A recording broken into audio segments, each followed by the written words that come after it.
جی علی بھائی next question ہے، کیا حضرت عثمان رضی اللہ تعالیٰ عنہ کے خلاف خروج والے برے اور مولا علی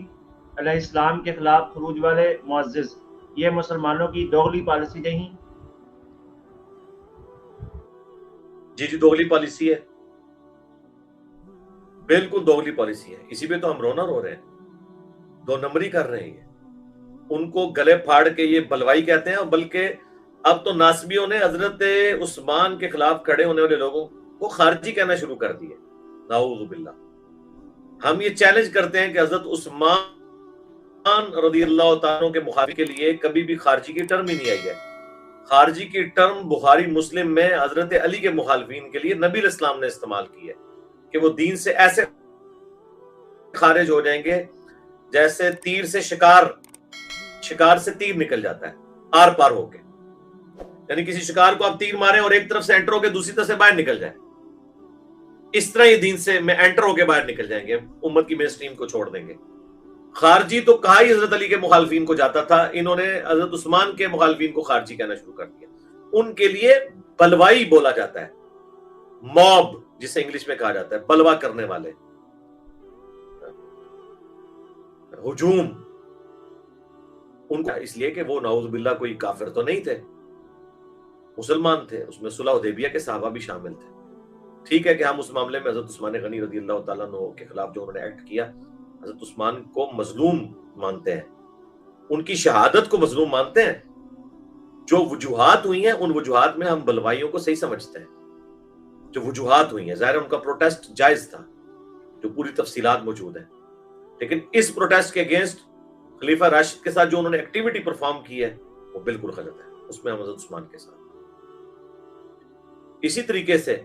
ہم یہ سمجھتے ہیں کہ اگر حضرت زبیر، حضرت طلحہ اور سیدہ عائشہ رضی اللہ عنہم اجمعین علیہم السلام اجمعین حضرت مولا علی علیہ السلام کے ساتھ صرف اختلاف رائے رکھتے تو یہ ان کا رائٹ تھا۔ جو تلوار اٹھائی ہے نا،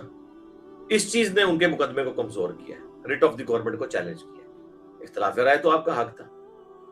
اور پھر اس معاملے میں جو حضرت علی کی وجہ سے ہوئی نہیں، حضرت عثمان کے جو گورنر تھے ان کی وجہ سے سیدنا عثمان کی گورنمنٹ کے خلاف ریونج آیا مسلم امہ کے اندر۔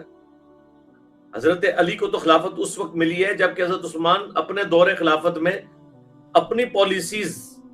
کے ریاکشن کی وجہ سے مسلمانوں کے ہاتھوں شہید ہو گئے۔ تو یہ سارے کے سارا معاملہ بگڑ کے حضرت علی کو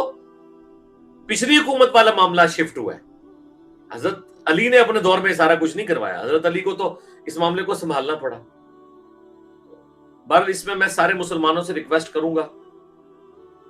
اگر کسی نے پوری سچائی سننی ہے نا تو مولانا اسحاق صاحب رحمہ اللہ تعالیٰ کے 11 لیکچرز ہیں خلافت کے اوپر۔ اب ہماری تو خوش قسمتی ہے کہ وہ پنجابی میں ہے، کیونکہ اس کا مزہ ہی پنجابی میں ہے، جس طرح قرآن کا مزہ عربی میں ہے نا، اس طرح مولانا اسحاق صاحب کی تقریر کی فلوئنسی کا مزہ ہے پنجابی میں۔ اور ماشاءاللہ پنجابی بھی انڈیا پاکستان کے اگر ملائے جائیں تو 20 کروڑ سے زیادہ ہی بنتے ہیں، لیکن بدقسمتی ہے ان مسلمانوں کی جنہیں پنجابی نہیں آتی۔ مجھے تو ایسے لوگوں نے بھی انڈیا سے پاکستان سے رابطہ کیا جنہوں نے پنجابی سیکھی صرف مولانا اسحاق صاحب کے لیکچر سمجھنے کے لیے۔ میں ریکویسٹ کروں گا ان کے اسٹوڈنٹ سے بھی کہ اگر کوئی نیکی کا کام کرنا ہے نا تو یہ کریں کہ ان کے پنجابی لیکچرز کو اچھی اردو کے اندر سب ٹائٹل کے طور پر کر کے دوبارہ سے اپلوڈ کریں تاکہ لوگوں کے لیے بینیفیشری ہو جائے۔ انہوں نے پورا مقدمہ حضرت عمر کی شہادت سے لے کر واقعہ کربلا تک 11 لیکچرز کے اندر جو جمعے کے خطبات تھے 2006 میں انہوں نے ریکارڈ کروائے، کیونکہ بخاری مسلم میں حدیث ہے میری امت اور فتنوں کے درمیان دروازہ عمر ہے، جب اسے توڑ دیا جائے گا تو فتنے شروع ہو جائیں گے۔ نبی علیہ السلام نے حضرت عمر کی شہادت سے ہی فتنوں کا آغاز بتایا۔ جو بعض ناسبی اس کو حضرت عثمان کے ساتھ جوڑ رہے ہوتے ہیں، اصل میں فتنوں کا آغاز حضرت عثمان کی شہادت نہیں ہے، حضرت عمر فاروق کی شہادت ہے، کیونکہ وہاں سے پھر مینیجریل جو سکلز تھی نا حضرت عثمان کی وہ نہیں تھی۔ اسی وجہ سے مینجمنٹ جب کمزور ہوئی ہے تو آہستہ آہستہ خلافت سے ملوکیت کا سفر شروع ہو گیا، ورنہ تو نبی علیہ السلام حضرت عمر کو تو نہ کہتے کہ یہ فتنوں اور میری امت کے درمیان دروازہ عمر ہے، پھر تو کہتے عثمان ہے۔ تو اس کا مطلب ہے کہ حضرت عثمان غنی رضی اللہ تعالیٰ عنہ کے دور میں ایسے کام ہوئے، وہ خلیفہ راشد کی شرافت کی وجہ سے، کوئی بدنیتی کی وجہ سے نہیں، صرف ان کی شرافت اور چند ایک مینیجریل کمزوریوں کی وجہ سے۔ اس کے باوجود ان کی نیکیاں، ان کی اسلام کے لیے خدمات، ان کی ان لغزشوں سے، اجتہادی خطاؤں سے بہت بھاری ہے کہ آج کی ڈیٹ میں کوئی نعوذ باللہ ان کے اوپر تان کرے۔ ہاں، ہم اس کو ٹیکنیکلی ضرور ڈسکس کرتے ہیں، لیکن ہم انہیں خلیفہ راشد مانتے ہیں۔ جو حضرت عثمان غنی رضی اللہ تعالیٰ عنہ کو خلیفہ راشد نہیں مانتا وہ گمراہ ہے، مولا علی کا بھی دشمن ہے وہ، بالکل، یہ تو کلیئر کٹ بات ہے۔